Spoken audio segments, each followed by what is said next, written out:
Hello दोस्तों हमारी app Vishnu economics school के स्टोर में इकोनॉमिक्स और कॉमर्स सब्जेक्ट से रिलेटेड 250 से अधिक कोर्स हैं। तो दोस्तों अगर आप यूजी में हो या पीजी में हो या आप यूपीएससी की तैयारी कर रहे हो या आपके पास यूजीसी नेट है या आप पीजीटी की तैयारी कर रहे हो या किसी और कंपटीशन की तैयारी कर रहे हो जहाँ पर इकोनॉमिक्स और कॉमर्स सब्जेक्ट है, तो आपके लिए हमारे पास कोर्स है। तो दोस्तों हमारी ऐप जरूर डाउनलोड कर लीजिएगा, विष्णु इकोनॉमिक्स स्कूल।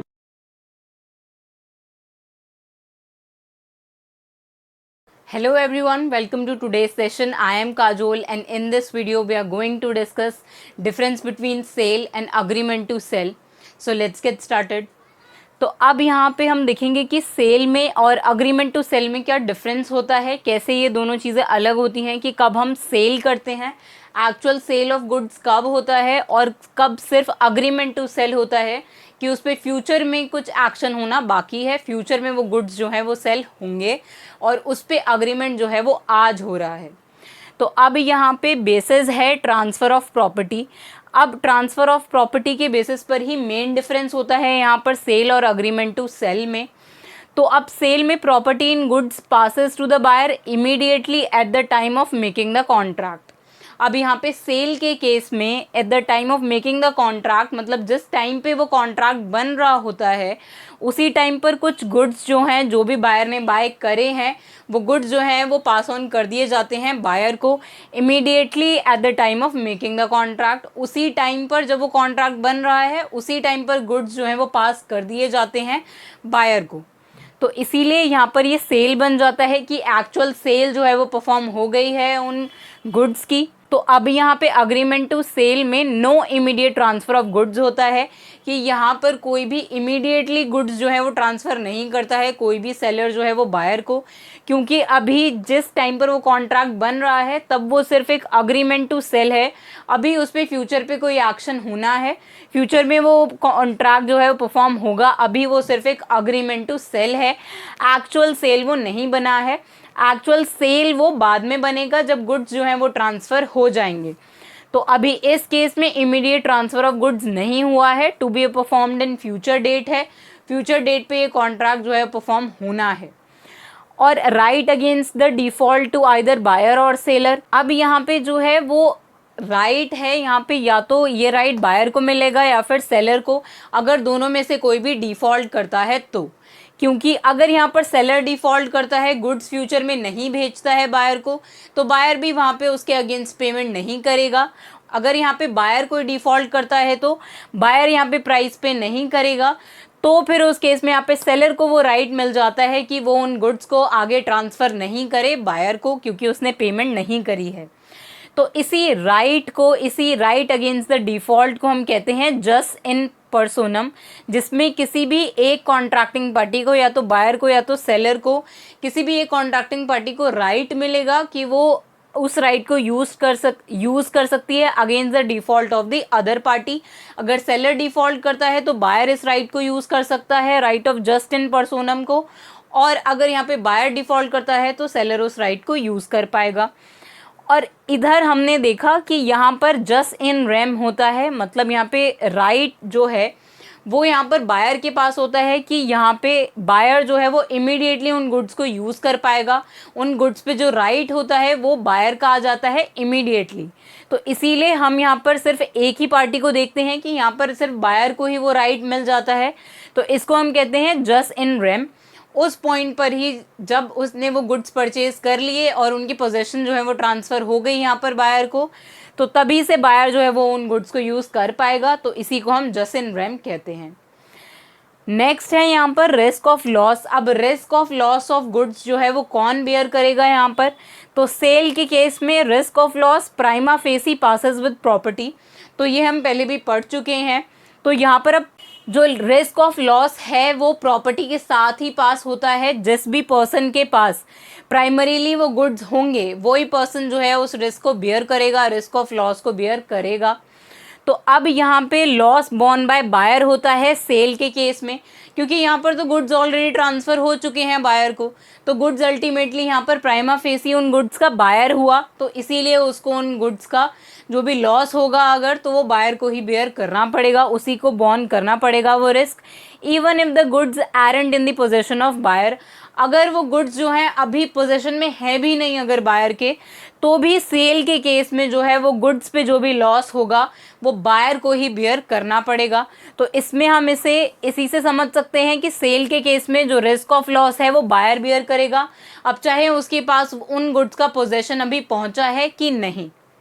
लेकिन अब यहाँ पे अग्रीमेंट टू सेल के केस में लॉस बोर्न बाय सेलर, यहाँ पर लॉस जो है वो सेलर को बियर करना पड़ता है even if the possession of goods is with the buyer.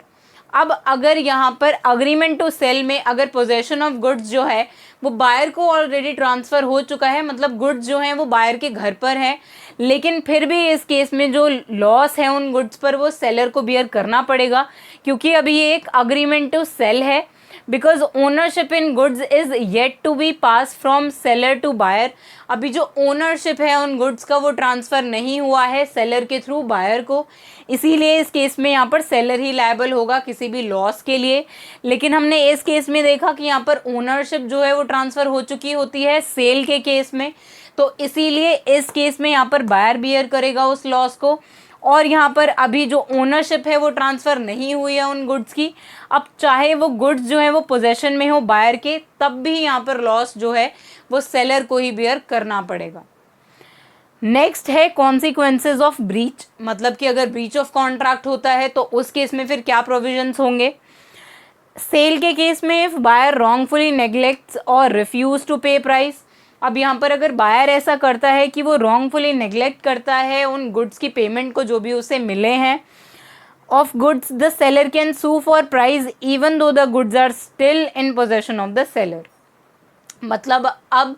Cell के केस में क्योंकि यहाँ पर ओनरशिप ट्रांसफ़र हो चुकी है, तो फिर इस केस में अगर बाद में बायर जो है वो प्राइस पे करने से मना कर देता है कि वो उन गुड्स पे जो है वो प्राइस पे नहीं करेगा, तो फिर उस केस में यहाँ पर सेलर जो है वो सू कर सकता है बायर को, उसको ऐसा बोल सकता है कि उस पर केस फाइल कर सकता है कि वो प्राइस पे करे वहाँ पर बायर उन गुड्स के लिए।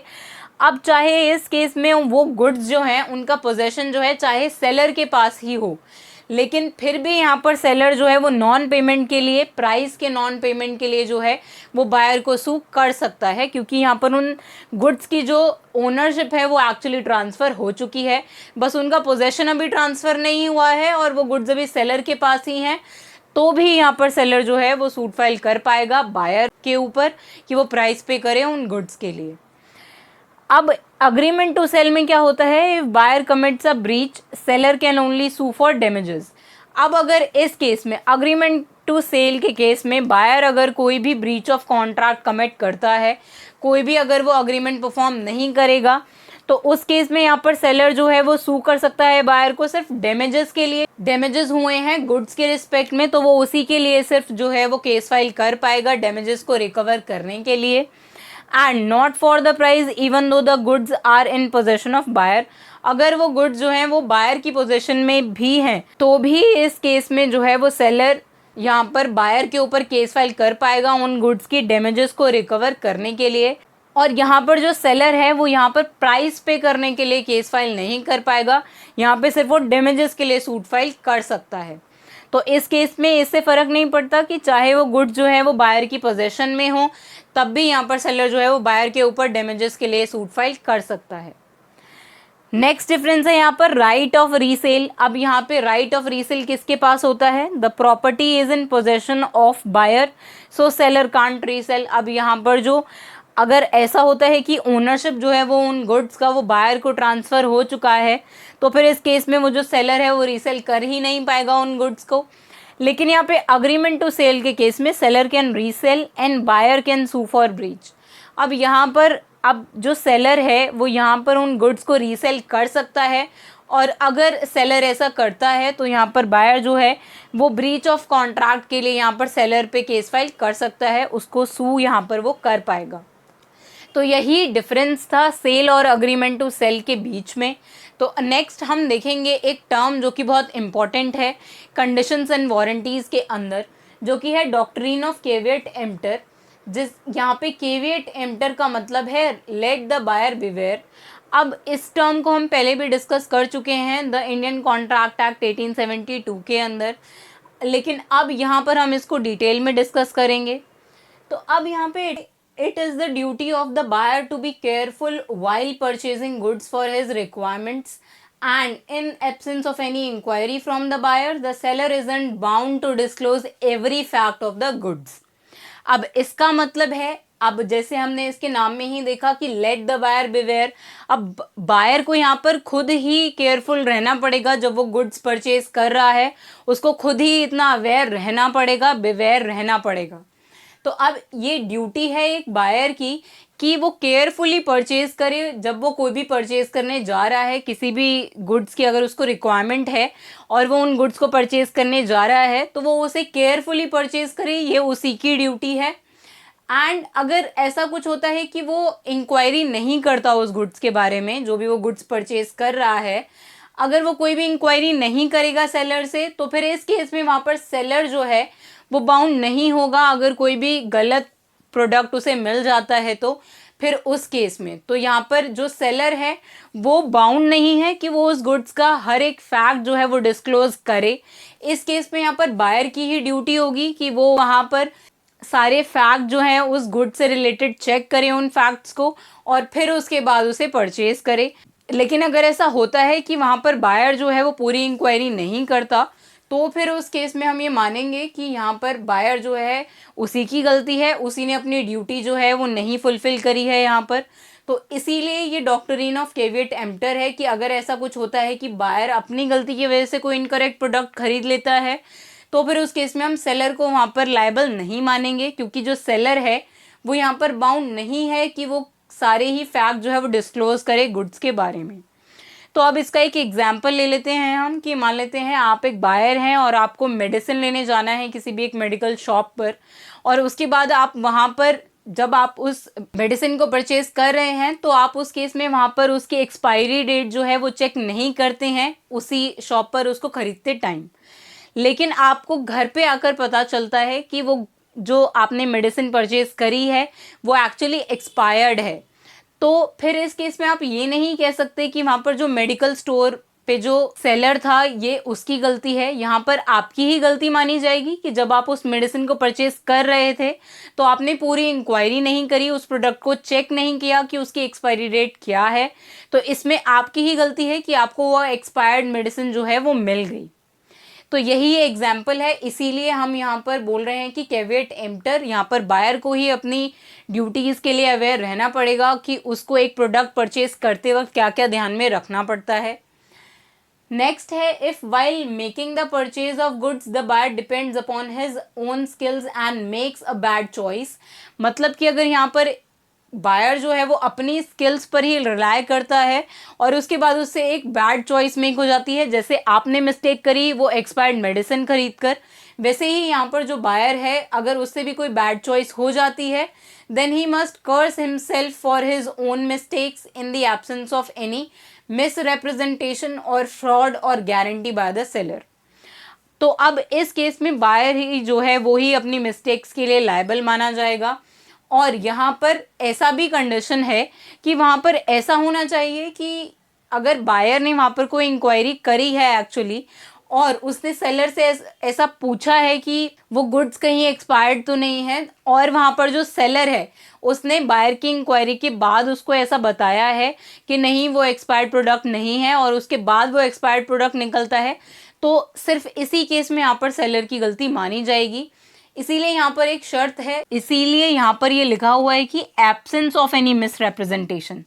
तो इसीलिए यहाँ पर अगर सेलर ने कोई भी मिसरिप्रेजेंटेशन, फ्रॉड या गारंटी नहीं दी है उस प्रोडक्ट की, तो फिर उस केस में कोई भी बैड चॉइस अगर बायर मेक कर लेता है तो वो उसके लिए खुद ही लायबल माना जाएगा, उसमें सेलर जो है वो लायबल नहीं होगा। और इसमें ये एक कंडीशन है कि यहाँ पर सेलर ने कोई भी मिस रिप्रेजेंटेशन, फ्रॉड या फिर गारंटी नहीं दी होनी चाहिए उस पर्टिकुलर प्रोडक्ट के लिए।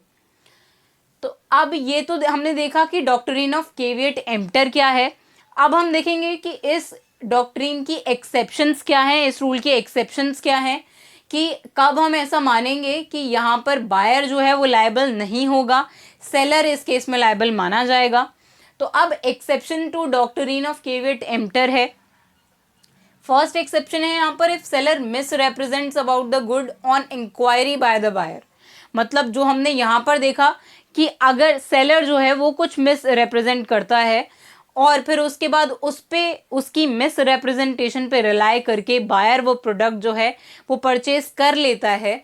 तो फिर इस केस में हम मानेंगे कि वहाँ पर सेलर जो है वो लायबल है, जो भी कुछ इनकरेक्ट प्रोडक्ट वहाँ पर बायर को मिल गया है उसके लिए। तो इसीलिए अगर सेलर कोई मिस रिप्रेजेंटेशन करता है या फ्रॉड करता है बायर की इंक्वायरी करने के बाद भी, वो वहाँ पर बायर के इंक्वायरी करने के बाद भी बायर को ये नहीं बताता कि वो जो मेडिसिन है वो एक्सपायर्ड है, तो फिर इसको हम सेलर का मिस रिप्रेजेंटेशन मानेंगे और इसमें बायर जो है वो लायबल नहीं होगा। इस केस में सेलर को हम लायबल मानेंगे।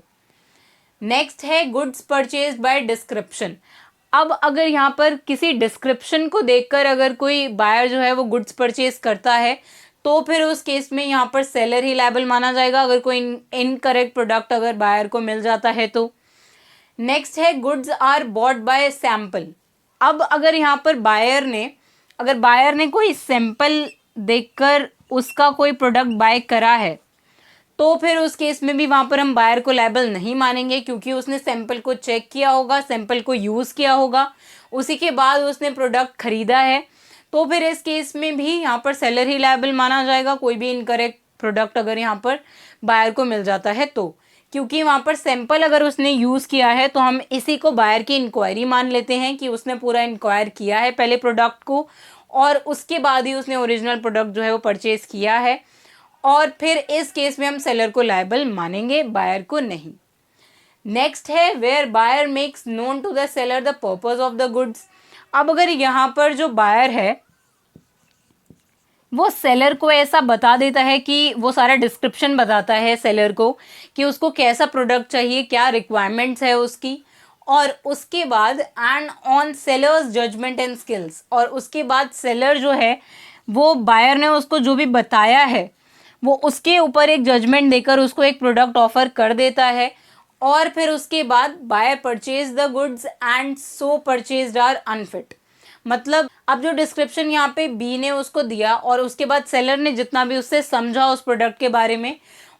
उसको समझ के उसने एक प्रोडक्ट ऑफर किया यहाँ पर बायर को, और उसके बाद बायर ने वो प्रोडक्ट परचेज किया और उसके बाद वो प्रोडक्ट जो है वो अनफिट निकला, मतलब उसकी रिक्वायरमेंट को वो प्रोडक्ट जो है वो फुलफिल नहीं कर पाया, तो फिर इस केस में हम बायर को लायबल नहीं मानेंगे। इस केस में भी सेलर ही लायबल माना जाएगा, क्योंकि यहाँ पर बायर ने पूरा डिस्क्रिप्शन और रिक्वायरमेंट उसको बताया था और उसके बाद यहाँ पे सेलर की स्किल्स और जजमेंट के ऊपर उसने प्रोडक्ट परचेज किया था, इसीलिए यहाँ पर बायर को हम लायबल नहीं मानेंगे। इसीलिए यहाँ पर डॉक्ट्रिन ऑफ केविएट एम्प्टर जो है वो एप्लीकेबल नहीं होगा और यहाँ पर सेलर को हम लायबल मानेंगे जो भी अनफिट प्रोडक्ट उसे बायर को मिल गया है उसके लिए। तो ये था डॉक्ट्रिन ऑफ केविएट एम्प्टर, जिसमें हमने देखा कि बायर को बिवेयर रहना पड़ता है अपनी ही ड्यूटीज़ को लेकर कि क्या उसे ध्यान में रखना पड़ता है एक पर्टिकुलर प्रोडक्ट परचेज करते वक्त, और क्या इसकी एक्सेप्शंस हैं कि कब हम बायर को लायबल नहीं मानेंगे। और इस केस इन सारी एक्सेप्शंस में एक कंडीशन है कि यहाँ पर बायर ने पूरी इंक्वायरी की होनी चाहिए, जो कि यहाँ पर डॉक्ट्रिन ऑफ केविएट एम्प्टर के अंदर भी है कि बायर को पूरा इंक्वायर करना पड़ेगा पहले, अगर उसके बावजूद यहाँ पर सेलर कुछ मिस रिप्रेजेंट करता है तो तभी हम वहाँ पर सेलर को लायबल मानेंगे, अदरवाइज नहीं। तो आई होप अब आप यहाँ पर sale and agreement to sell के बीच का डिफरेंस और डॉक्ट्रिन ऑफ केविएट एम्प्टर को समझ गए होंगे। तो अब इसके नेक्स्ट वीडियो में हम कंडीशंस एंड वारंटीज डिस्कस करेंगे। So see you in the next video. Thank you.